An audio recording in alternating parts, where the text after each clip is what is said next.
Yes, I do know. Why is this video happening? I'm bored, so we're making this video.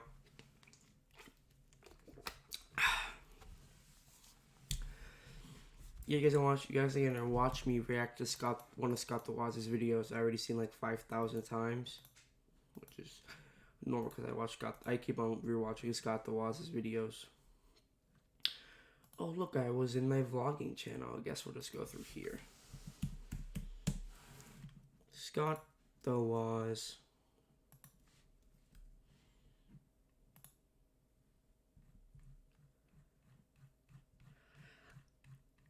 I found one I really wanted to watch. I already found the specific one. I'll just put.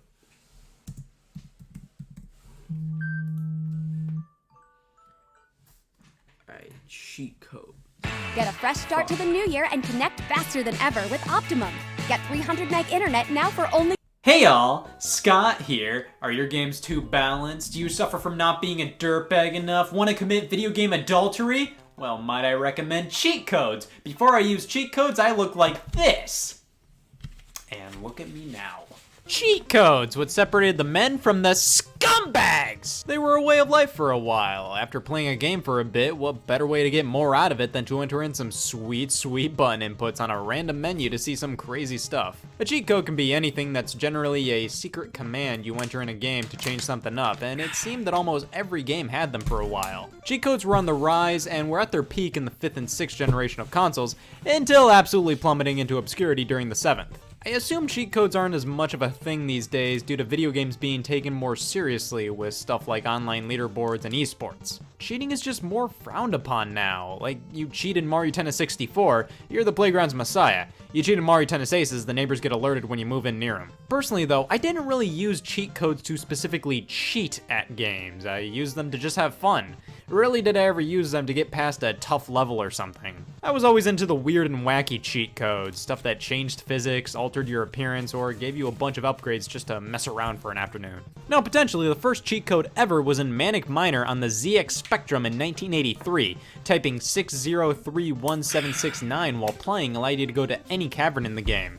But let's be real here. This doesn't hold a candle to this. The Konami code, the most well-known cheat code in existence. You rattle off an up, up, down, down, left, right, BA start in a handful of Konami games and you come face to face with a variety of different outcomes. Of course, the most famous thing the Konami code did was give the player 30 lives in Contra, but it also did the same thing in Life Force, gave you most of the power-ups in Gradius, and unlocked all the songs in Beat Mania for the Game Boy Color. Yeah! The NES era of cheat codes primarily consisted of giving you more lives or continues. For example, Super Mario Bros. Had a secret continue code. When you lose all your lives, you hold A, B, and push start to at least continue at the beginning of the world you died in. However, some codes definitely stood out more than others. Sometimes it could be nothing more than hold A, bird fans, and other times, they could be really cool secrets. Easy example would be the Justin Bailey code in Metroid. Entering that in the password screen allowed you to play as Samus without her power suit and sporting green hair. A game with a password screen was almost guaranteed to have cheats. It's just the perfect opportunity to throw some in there. With that said, passwords were ways to allow you to resume your progress in games without save functions. So technically, just entering a password for a level you haven't gotten to yet can be considered a cheat code. Want to skip everything in Mega Man 2? Well, here you go! Throwing it out there, I was playing SpongeBob Battle for Bikini Bottom on my Game Boy Advance on the school bus, as everybody born in 1997 did. I entered a bunch of random junk on the password screen, and bam, I unknowingly entered the code for the final boss, and I will be perfectly honest, that was probably my proudest gaming moment. Now, after the NES era, cheat codes started to get really fun. Another famous one was definitely the blood code in Mortal Kombat on the Sega Genesis. The SNES version was a wimp. It was censored and sweaty. The Genesis version was the real deal, and even though it technically looked worse, everybody flocked to it for one lone reason. Entering this code enabled the blood, and that's what Mortal Kombat is all about. Sonic the Hedgehog's had a great history with cheats, specifically the level select codes, allowing you to access any level you want right from the get-go on the title screen. But what's really special is the debug mode. This is hell. GoldenEye on the Nintendo 64 was famous for being a pioneer in two mediums, first-person console shooters and big head mode cheat codes. Come on, you can't beat this. This is wonderful. It was in a fair amount of games, including NBA Jam as well. The Tony Hawk's Pro Skater series had loads of codes, even offering a menu specifically for cheat codes. And nothing can ever live up to moon gravity. Look at this! But in this day and age where cheat codes have all but vanished, one company has been doing God's work and cramming them in almost every game they can. Rockstar continues to pop cheats in their games, most famously with the Grand Theft Auto series. Cheat codes allow me to play GTA in the only way I could ever imagine playing GTA, with no shit giving intact. The one I remember using cheat codes on the most was San Andreas. Now, I mainly played this one on a computer, and not just any computer, a Mac, which means...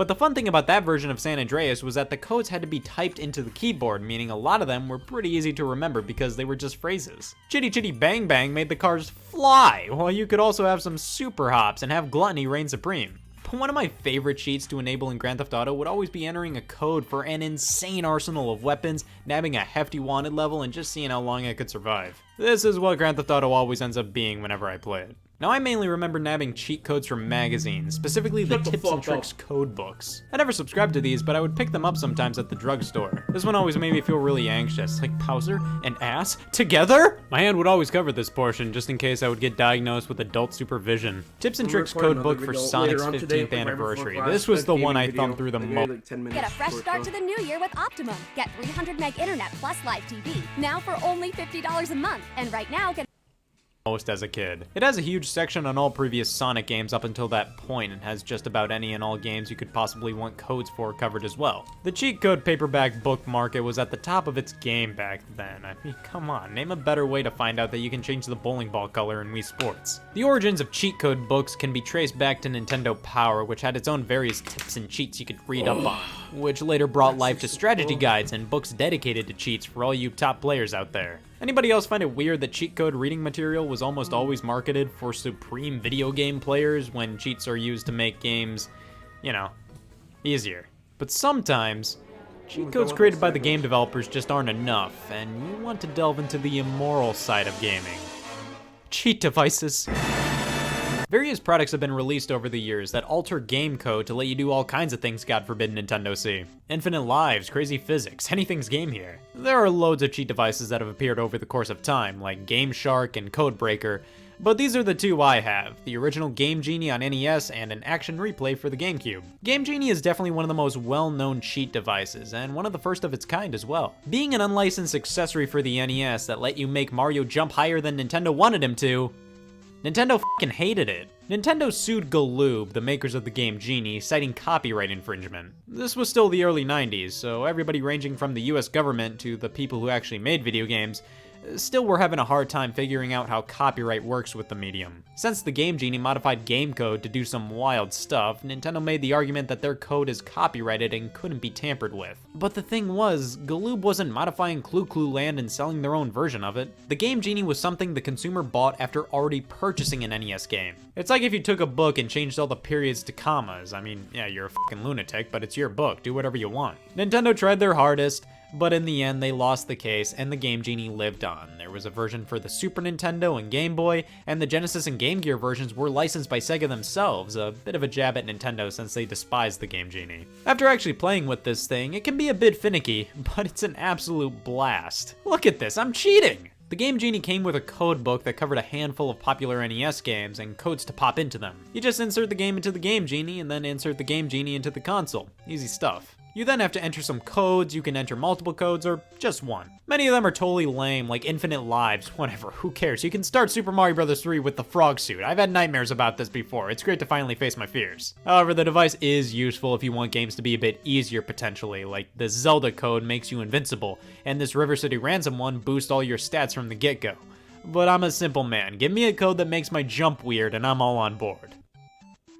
This is amazing. The Action Replay is a similar line of cheat devices that actually got its start all the way back on the Commodore 64. However, unlike the Game Genie, Action Replay just kept on coming out for seemingly every platform for a while. Game Genie was a lot more wholesome, you just look through the codebook and have fun. Action Replay is way more hacky feeling. The versions for different systems vary, However, many can allow you to not only mess with game code and cheat, but play import games, some homebrew stuff, and use save states. This is a version I have for the GameCube, and yeah, it does have codes for Cars the video game. I was wondering when you'd ask. For some reason, they put the disc in the same packaging you'd see for batteries, but whatever. We pop the disc in and bam, I'm overwhelmed. In some respects, Action Replay is more user-friendly than the Game Genie due to having all the codes built in. You just select what cheats you want, push start, swap out the Action Replay disc for the game you want, and there we go. If you guys needed proof I was good at Sonic Heroes, here, max rings and points 1 second into playing. Here we go, Super Mario Sunshine with cheats!